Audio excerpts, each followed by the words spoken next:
Over the last several weeks, we've been talking about medical malpractice insurance and coverages and provisions that are important to watch for in that coverage, just to make sure you're covered well. Today, we're going to talk about some of the bonus things that are in some of the medical malpractice insurance plans that you may have or you may be looking at. And some of those bonuses are fantastic, and some of them potentially could lull us into thinking we have better coverage than we do, or that we just don't need anything else, and that's good enough. Here, we'll just get right into it. So one of the things is a license defense, and this is one that we talk about quite a bit. If you're contacted by IDFPR with an issue in regards to your license or a complaint, at that moment, then that's license defense, and hiring attorneys for that can be extremely expensive. A lot of plans have coverage for license defense, and what you want to do is you want to pick up the phone and you call your malpractice insurance carrier to see if you have that type of coverage and if you can go ahead and activate it for that process.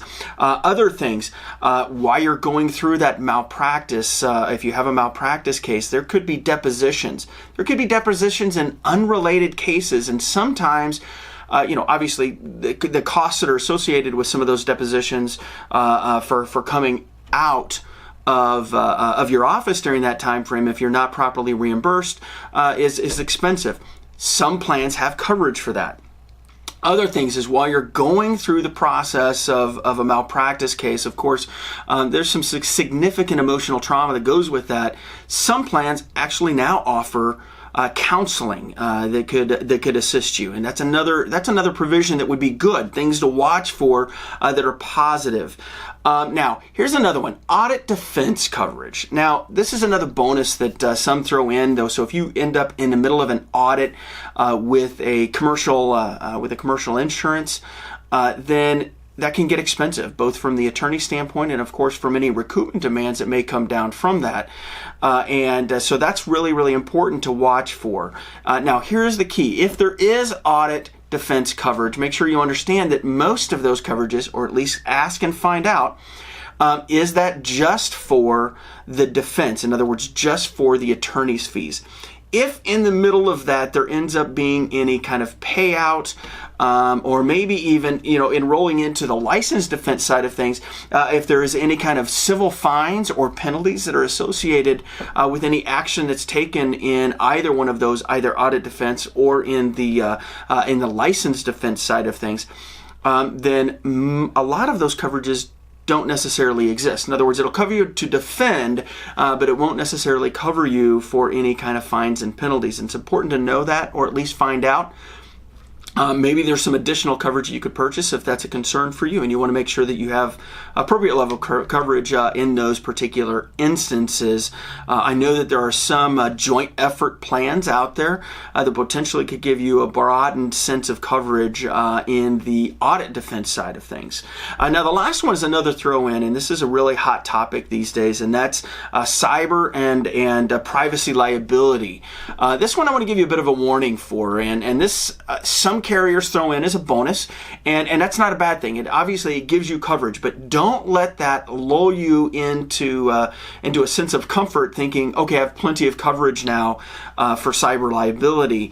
Cyber liability right now is an important topic, especially for our doctor's offices, because of the potential challenges that can come down and come into play in regards to HIPAA, especially with electronic health records and all of the other, if you will, internet-driven or web-based products that are used in your office. We have actually had doctors who have had ransomware attached to their computers, render them useless until they paid a ransom. Now, some of you say, well, that's rather not really intrusive, but the problem is what it demonstrates is they've had access to the data. Sometimes what they will do is say, if you can ask about a certain patient, we'll give you the information to prove that we actually have your information, and will return it upon payment of the ransom. That clearly demonstrates that there is a HIPAA breach then, which means all of the HIPAA breach protocols come into play. Potentially there's a financial a financial breach as well, which means you've got to do things such as cover the patient in regards to credit monitoring and and you have to have proper notification to the patient. You have to notify HHS. I think we have another video. If not, we've got a couple of articles out on what do you have to do in the case of a breach, and it's extensive. Most of the time, the bonus cyber liability coverage that is offered with some of the plans isn't going to be enough to truly cover your office in the cases that we see in our doctor's offices across Illinois. So don't be lulled into this sense of comfort that it's plenty of coverage if it's a bonus coverage. Make sure you have a proper level of coverage both in all of the cases, but especially in those warning areas such as cyber liability, audit defense, and also license defense. Just follow up and see if you do have those bonus coverages. If that's an important thing for you, then we would encourage. Of course, with the cyber liability, right now we're strongly encouraging our doctors to look closely at plans that give you good coverage for proper notifications. Any questions? You always give us a call. Talk to you next week.